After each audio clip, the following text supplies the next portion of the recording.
Hi everyone und hallo alle liebe Zuschauer. My name is Amelia from class 7.8 and this is me. From when I was 2 years old. Does it look like a girl who follows instructions obediently? Well, growing up in a half German, half Vietnamese household, you'd probably think that my first word would be something sweet and nice like papa or mama. Well, that's not true. My first word, the word I learned even before I started walking, was the word Nein. And in German, it means no. I was addicted to using the word Nein. Amelia, eat your vegetables. Nein, Papa. Amelia, go take a nap. Nein, Mama. Amelia, go tie your shoes. Nein und nein. I used Nein so much it acted like a shield, protecting me from the things I didn't want to do and kept things exactly how I wanted them to be. But as I grew older, I realized that while saying no keeps you safe, it also makes you feel really, really small. That is why I started an experiment. I started saying yes, not because I was brave, but because I was tired of staying still. And today, I'm going to share with you 3 times that saying yes absolutely terrified me, but I'm still glad I said it anyway. My first yes is with musical. So when I was 10 years old, my mom suggested in joining for the school musical, Matilda. You see, my immediate instinct was the old and classic Nine. I'm not an actor. I didn't like being the center of attention, and I was 100% sure I would just go up stage and look like a confused houseplant. My mom nodded really seriously, and then she said to me, "That is exactly why you should try it." Do you have a mom? Well, then you already know how this ends. I was forced to say yes that time, and you know what? I didn't get the lead. I wasn't Matilda. I was just some kid so far into the back that the director had to spend half his time reminding me which way to face. But standing in the back taught me something important. I didn't have to be the lead to be part of the magic. I wasn't the best. I was a piece of the puzzle. And by saying yes to a small role, I learned that showing up and contributing to something bigger than yourself is just as rewarding as being the spotlight. I learned how to listen, how to help my friends, and how to be okay with being a work in progress. And my next show happened 2 years after that. It was Charlie and the Chocolate Factory. This time, I didn't need my mom to force me to join. I was the one who ran to audition and waited for results like my whole life depended on it. And this time, I actually got a big name with a big role. I was Ruka Salt. And I feel glad that I weakly said yes to my mom back then. Because of it, I found a big joy in musical. My next story is about karate. You see, I've been doing it for a really long time now, and I've got a black belt. On paper, that sounds really amazing and cool, but I had a secret. I was terrified of kumite. You see, in karate, there are 2 distinct disciplines, kata and kumite. Kata is my strength. It is controlled, precise, and structured. In kata, I feel capable and secure. I perform well and succeed consistently. Kumite, however, is different. Kumite requires facing a real opponent, someone unpredictable, fast, and aggressive. There is no script, no certainty, and no guaranteed success. And for many years, I avoided it, convincing myself that kata was enough.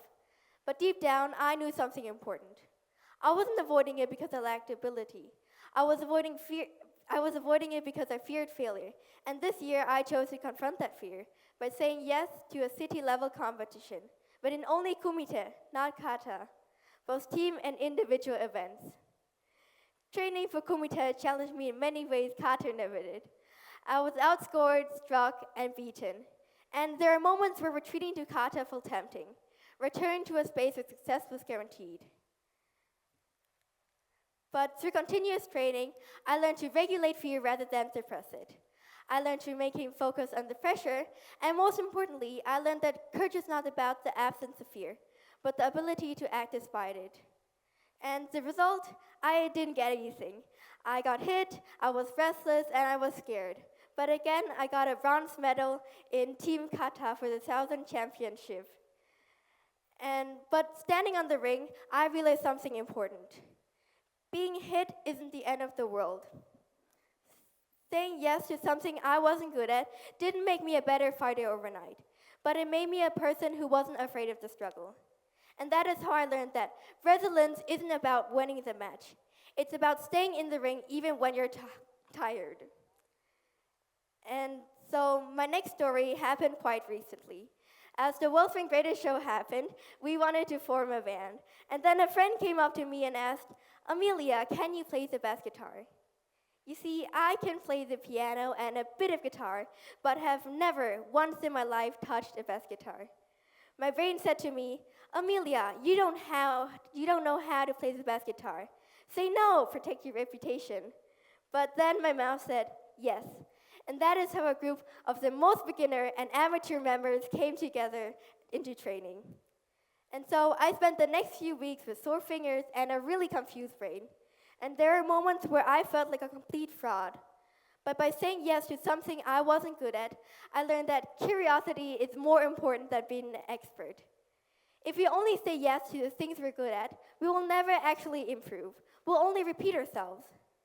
By saying yes to the bass guitar, I wasn't saying I'm good at it. I was saying that I'm willing to be a beginner. And being a beginner is the most honest place you can be. And the result? We slipped in the first round. It was unfortunate, but we made a lot of memories, had a lot of fun, and ate a lot of food together. So, how did I get here? I got here because of a lot of tries and falls, and sometimes just quietly when things don't go the way I planned them to be. My biggest inspiration was Amelia Earhart. She was a famous American pilot and one of the first women to fly solo, setting many records along the way at a time when many people told her she couldn't. My parents named me after her because they admired her courage and freedom, and they hoped that I would grow up with the same spirit. I thought that meant being as brave as a pilot, but Amelia once said that the most difficult thing is the decision to act. The rest is merely tenacity.